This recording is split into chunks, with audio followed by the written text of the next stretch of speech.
juga. Tapi malah Harit nih ditutup oleh Bigetron. Ya mereka nggak mau kalau bertemu dengan Harit sepertinya di area gold lane karena gold lane-nya masih terbuka.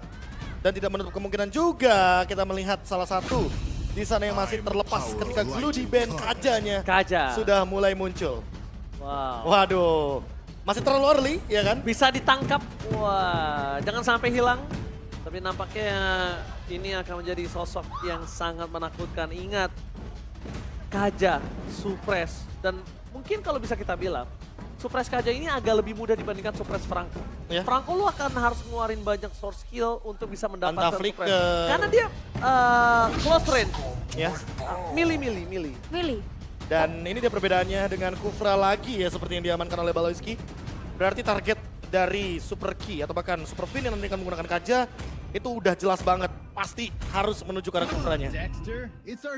Oke, dan Oh, Link Cloud, 2 scaling hero. Berani banget ya. Wah ini resikonya gede banget sih di bawah Resikonya gede sama banget teman-teman dari Geekfall. Tapi kalau gamenya menuju ke arah late game, kita akan melihat efek yang mengerikan dari Link dan Cloud-nya. Berarti Iya. kalau itu ngambil Beatrix kanannya. Bisa. Mendingan ngambil Beatrix. Walaupun Atau- dari segi Brody itu sangat Iya. kuat untuk melawan seorang Brody Link. buat match up-nya oke. Iya. Atau bahkan kalau mau, ini kan Haritnya ada di band.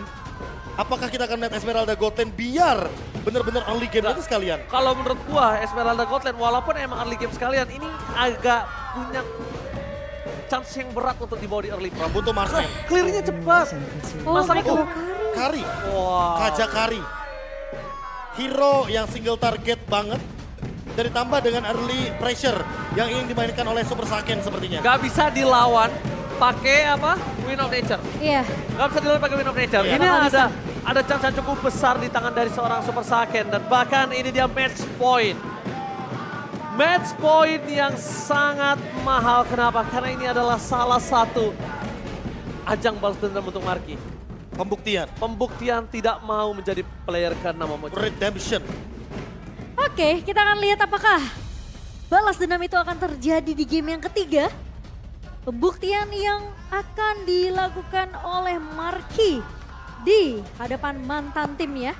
Atau justru Bigetron Alpha yang akan menutup kesempatan balas dendam itu dilakukan di match point kita untuk kedua belah tim. Cukup menarik tentunya dari kedua belah draft sama-sama kuat.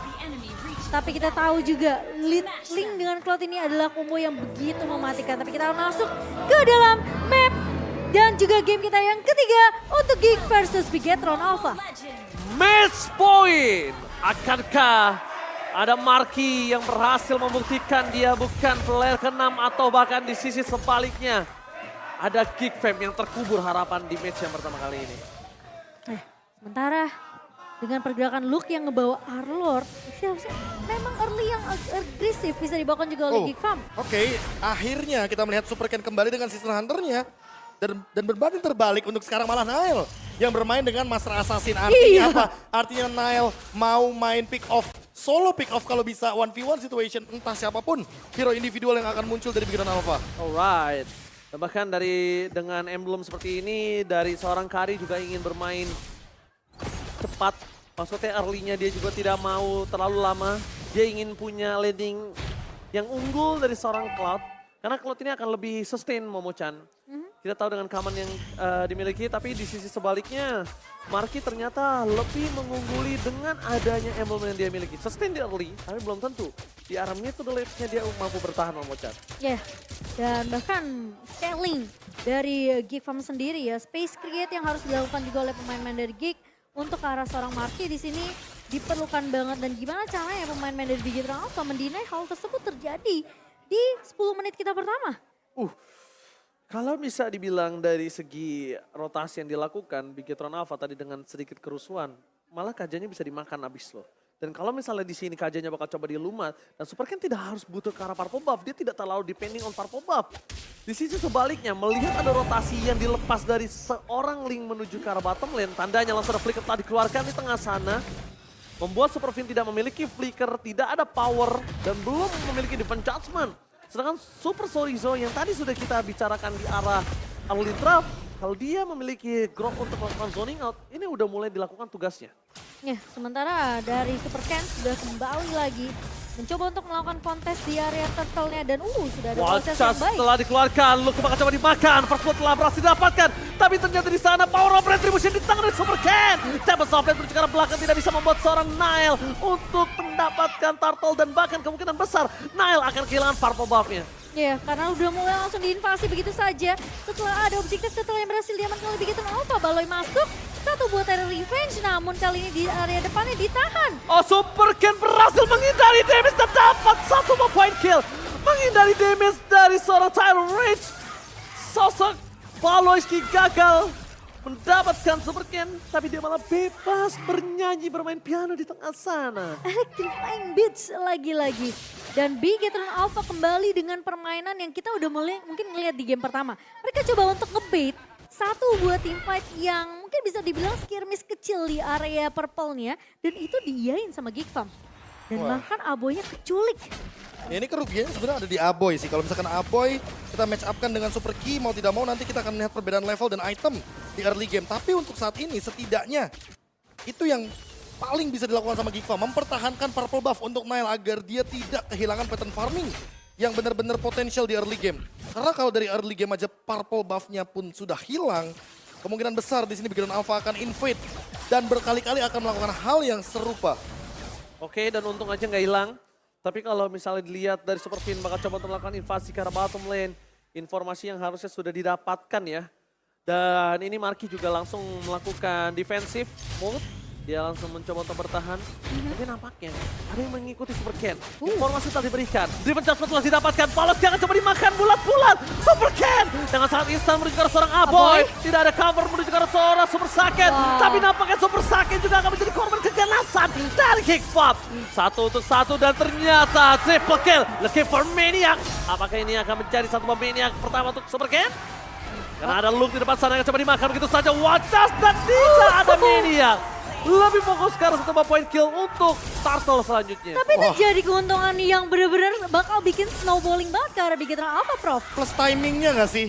Kayak kita ngeliat timingnya ini pas banget. Abis dapetin point kill terhadap Luke, muncul Turtle terhadap. Dia muncul. Ini udah kayak disiapin, ini bonusnya loh, Turtle-nya, setupnya dan semuanya. Karena balik lagi, untuk sekarang lagi-lagi Nile harus benar-benar effort lebih. Karena dia tidak membawa Season Hunter, dia membawa Master Assassin. Sehingga ini yang nanti akan membedakan pattern farming dari Super Ken dan juga Nile-nya sendiri. Super Ken tentunya akan lebih well farm di sini dengan ngebawa Season Hunter juga. Tapi kali ini Marky masih bisa ditahan tentunya di area atas. Dan mencoba menuju ke arah seorang Super Key. Nile gagal tertarik, tapi ini udah ada informasi yang diberikan. Tidak ada Feather Extract yang tandanya ketika Feather Extract tidak ada, invasi di arah top lane, ini mungkin agak cukup kekurangan damage. Lihat, Super Key akan memaksa, dapat sana ada Marky, Super Ken membuat seorang Baloyski bingung siapa yang akan coba kuat tangkap karena terlalu riskan menangkap seorang Super Ken. Super Finish coming up, Defense Adjustment gagal didapatkan. Informasi yang bisa dimiliki adalah parpolnya akan coba dipegang oleh seorang Nile. iya, tapi apakah akan ditukarkan nantinya? Tapi masalahnya dari posisi Nile tentunya akan lebih cepat untuk mengamankan ke arah purple yang sudah colong begitu saja. Tapi dari seorang Nile kali ini bakal coba di cover oleh seorang Luke. Yang dimana Ki sudah mulai berjalan juga. Sorizo udah memotong dari area bawah dan Nile dipukul mundur secara tidak langsung dengan satu buah Power of Nature dari seorang Sorizo. Masalahnya Nile sekarat dalam maut.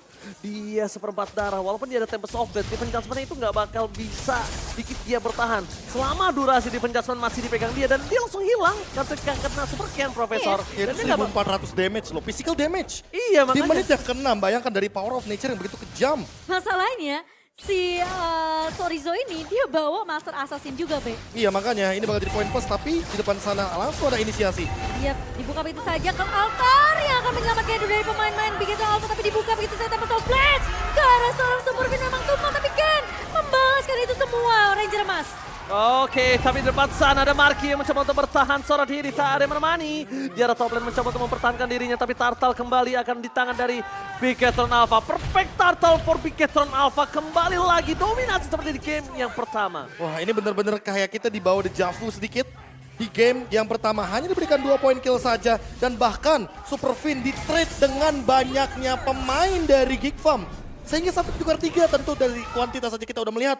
Ini engage play dari Geek Farm terpatahkan itu yang pertama. Ya. Gold leadingnya dari 3.000 menuju ke arah 5.000 bahkan 6.000. Makin jauh. Makin jauh. Kalau misalkan Lord didapatkan, tidak menutup kemungkinan ini 10.000 gap gold pun bisa didapatkan. Kalau kita melihat dari instant replay, semuanya menuju ke arah Super Fin.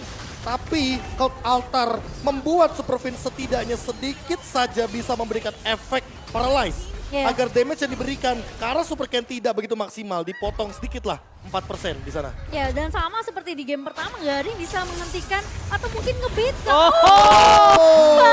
What are you doing, Baloy? Membuang tire race dengan sia-sia kali ini. Apakah ini T-Man MPL untuk pertama kalinya? Ya, Trigger mental. trigger beta. Tapi lihat Watchers dikeluarkan, PDS bersama dengan mendapatkan satu ball untuk Super K. Masih mau lebih, Super Ken bernyanyi bermain piano di depan sana, gak ada yang bisa ditumpangin. One man situation, Super K langsung dengan siap. Lihat, Super Ken dia muterin. Dan Super K udah siap di sana, yang membuat league-nya kalau masuk lebih dalam lagi akan termakan. Udah pasti. Itu kalau misalkan tadi Nael tidak mengikuti bagaimana insting dia sebagai assassin untuk mengejar ke arah Super Ken, itu udah pasti bakal kemakan. Tapi untuk sekarang Nael mau tidak mau nggak punya ultimate lagi, nggak punya Tempest of Blade, jadi dia harus memilih untuk mundur. Dan ini dia sebuah perbedaan dari segi emblem ketika penggunaan Link dari Super Ken versus Nael. Tadi bedanya yang pertama, Fatal digunakan, Season Hunter masih di bawah. Tapi untuk dari Nael, dia membawa Swift, dia membawa attack speed, tapi tidak membawa Season Hunter. Dia memilih Master Assassin di sini. Iya, dari segi farming tentunya akan sedikit tertinggal jauh ya, Be ya. Di sini dengan ngebawa Season Hunter juga di tangan seorang Super Ken. Dan memang gak sama-sama ngebawa Master Assassin, tapi yang dibawakan dari Nael sendiri adalah dia bawa lebih ke arah attack speednya. Ya bedanya sedikit. Ya mungkin kalau kita ngeliat dari Swift aja cuma satu ya karena attack speed. Tapi untuk sekarang Oke, kalau Altar telah dikeluarkan, Balas King ada terrorist tapi free hit. Dikeluarkan oleh seorang Super Saiyan, Marky hilang. Watchers di arah belakang membuat seorang Aboy harus flicker ke arah depan. Mencoba untuk menukar dengan 1-1, tapi nampaknya gagal. Ini pencara. Mereka kehilangan 3 playernya ketika ada Lord yang mudah muncul ke lane of down.